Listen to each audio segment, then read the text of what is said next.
بسم اللہ الرحمن الرحیم۔ معزز ناظرین و سامعین، السلام علیکم ورحمۃ اللہ وبرکاتہ۔ آج کا جو ہمارا موضوع ہے وہ فتح مکہ کے بارے میں ہے۔ یہ جو آپ ویڈیو دیکھ رہے ہیں خانہ کعبہ کے اندر کی ویڈیو ہے۔ اس کے اندر 3 پلر لگے ہوئے ہیں جو عبداللہ بن زبیر رضی اللہ عنہ کے دور کے اندر کے یہ پلر ہیں۔ ابن عمر رضی اللہ عنہ سے روایت ہے کہ اللہ کے رسول صلی اللہ علیہ وسلم نے عثمان بن طلحہ کو بلوایا اور اس سے بیت اللہ کی چابی لی اور بیت اللہ کو کھولا تو اس کے اندر 360 بت تھے۔ ابن عباس رضی اللہ عنہ بیان فرماتے ہیں، آپ نے فرمایا کہ اللہ کے رسول صلی اللہ علیہ وسلم جب فتح مکہ کے دن تشریف لائے تو آپ صلی اللہ علیہ وسلم نے کعبہ کے اندر جانے سے اس لیے انکار فرمایا کہ اس میں بت رکھے ہوئے تھے۔ پھر آپ صلی اللہ علیہ وسلم نے حکم دیا کہ وہ نکالے گئے۔ اللہ کے رسول صلی اللہ علیہ وسلم نے ان بتوں کو توڑا اور ان کو باہر نکالا۔ مشرکین مکہ نے سیدنا ابراہیم علیہ السلام اور سیدنا اسماعیل علیہ السلام کے بت جو ہے خانہ کعبہ کے اندر رکھے ہوئے تھے۔ تو ان بتوں کے ہاتھوں میں حضرت سیدنا ابراہیم اور سیدنا اسماعیل علیہ السلام کے جو بت تھے ان کے ہاتھوں میں فال نکالنے کے تیر دے رکھے تھے۔ اللہ کے رسول صلی اللہ علیہ وسلم نے فرمایا کہ اللہ ان مشرکین کو غارت کرے۔ اللہ کی قسم انہیں اچھی طرح معلوم تھا کہ ان بزرگوں نے تیر سے فال کبھی نہیں نکالی۔ اور اس کے بعد آپ صلی اللہ علیہ وسلم کعبے کے اندر تشریف لے گئے اور چاروں طرف اللہ کے رسول صلی اللہ علیہ وسلم نے تکبیرات کہیں اور بتوں کو توڑا۔ حضرت ابن عمر رضی اللہ عنہ نے حضرت بلال رضی اللہ عنہ سے پوچھا کہ اللہ کے رسول صلی اللہ علیہ وسلم نے اندر جا کر نماز پڑھی؟ تو انہوں نے کہا ہاں اللہ کے رسول صلی اللہ علیہ وسلم نے نماز پڑھی۔ اور انہوں نے پوچھا کہاں پڑھی؟ تو انہوں نے اس جگہ کا بتایا۔ تو ابن عمر نے بھی وہاں پر نماز پڑھی۔ بخاری شریف میں یہ حدیث موجود ہے۔ ابن نسائی کی 4072 نمبر حدیث ہے۔ سعد رضی اللہ عنہ کہتے ہیں کہ جب مکہ فتح ہوا تو اس دن اللہ کے رسول صلی اللہ علیہ وسلم نے لوگوں کو امان دے دی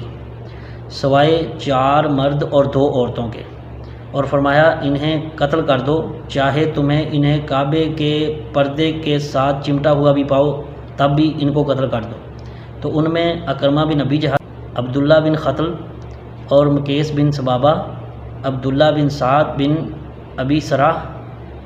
اور عبداللہ بن خطل اس وقت خانہ کعبہ کے غلاف کے ساتھ چمٹا ہوا تھا۔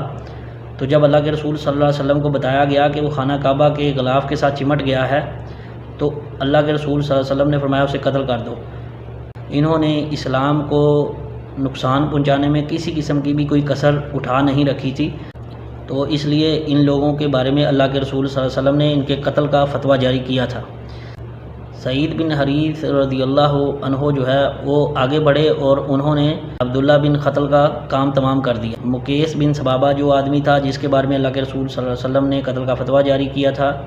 تو اس کو لوگوں نے بازار میں پایا اور اس کو بھی قتل کر دیا۔ اکرمہ بن ابی جہل وہ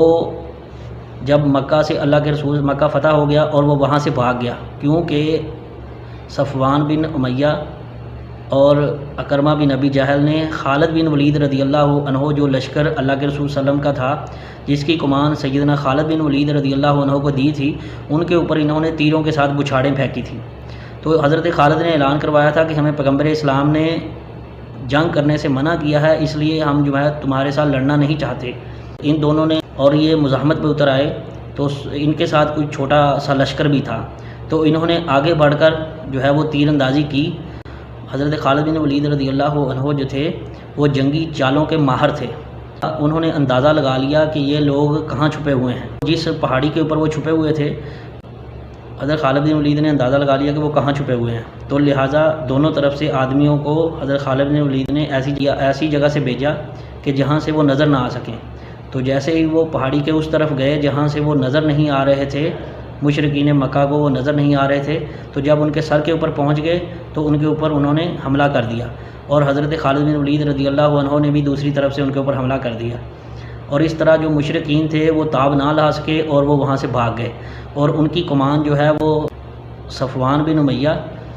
اور اکرمہ بن ابی جہل کر رہے تھے۔ تو اکرمہ بن ابی جہل جو بھاگ کے سمندر کے کشتی میں جیسے ہی بیٹھا تو اس نے دیکھا کہ کشتی ڈوبنے لگی ہے، تو جیسے ہی کشتی ڈوبنے لگی تو لوگوں نے خالصتاً اللہ کو پکارنا شروع کر دیا۔ تو اس نے بھی یہ سوچا کہ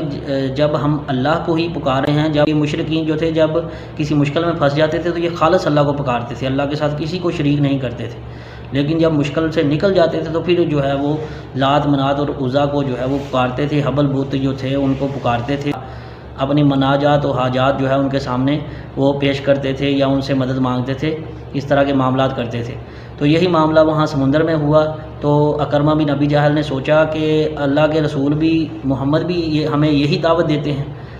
کہ ہم بھی اللہ کو خالص اگر پکاریں تو وہ بت جن کو ہم اپنے ہاتھوں سے تیار کرتے ہیں، اپنے ہاتھوں سے ان کو بناتے ہیں، جو اپنی حفاظت نہیں کر سکتے، وہ ہماری حفاظت کیا کریں گے؟ تو ان کے دل میں یہ بات بیٹھ گئی اور وہ اللہ کے رسول صلی اللہ علیہ وسلم کے اوپر ایمان لے آئے۔ اور اس طرح ایک شخص عبداللہ بن ابی سراح جو ہے وہ بھی، اس کے بھی اللہ کے رسول صلی اللہ علیہ وسلم نے قتل کا فتویٰ جاری کیا تھا، تو وہ عثمان بن عفان رضی اللہ عنہ کے پاس جا کر چھپ گیا۔ تو جب رسول اللہ صلی اللہ علیہ وسلم نے لوگوں کو بیعت کے لیے بلایا تو سیدنا عثمان رضی اللہ عنہ عبداللہ بن ابی سراح کو لے کر اللہ کے رسول صلی اللہ علیہ وسلم کے پاس پہنچے کہ اللہ کے رسول اسے بیعت لے لیجئے۔ تو اللہ کے رسول صلی اللہ علیہ وسلم نے اس کی طرف دیکھا لیکن اس سے بیعت نہیں لی، اور 3 مرتبہ سیدنا عثمان رضی اللہ عنہ نے یہی کہا تو اللہ کے رسول صلی اللہ علیہ وسلم نے اس سے بیعت نہیں لی، لیکن 3 مرتبہ کے بعد اللہ کے رسول صلی اللہ علیہ وسلم نے اس سے بیعت لے لی، اور اللہ کے رسول صلی اللہ علیہ وسلم نے صحابہ سے کہا، تو اللہ کے رسول صلی اللہ علیہ وسلم نے فرمایا کہ تم میں سے کسی سمجھدار آدمی نے کھڑے ہو کر کیوں اس کو قتل نہیں کر دیا؟ تو صحابہ نے کہا اللہ کے رسول آپ ہمیں اشارہ کر دیتے۔ تو اللہ کے رسول صلی اللہ علیہ وسلم نے فرمایا کسی پیغمبر کی یہ شایان شان نہیں کہ وہ کسی کے قتل کا آنکھوں سے اشارہ کرے۔ اور مشرکین عرب نے جو کعبے کو بتوں سے بھرا ہوا تھا، صحیح بخاری میں 4920 نمبر حدیث ہے، حضرت ابن عباس رضی اللہ عنہ نے بیان کیا کہ جو بت سیدنا موسیٰ علیہ السلام کی قوم میں پوجے جاتے تھے بعد میں وہی عرب میں پوجے جاتے تھے۔ دومت الجندل میں بنی کلاب کا بت تھا، سوا بنی حذیل کا بت تھا، اور یبوس بنی مراد کا، اور مراد کی شاخ بنی گطیف کا جو وادی اجوف میں قوم سبا کے پاس رہتے تھے، یعوق بنی ہمدان کا بت تھا،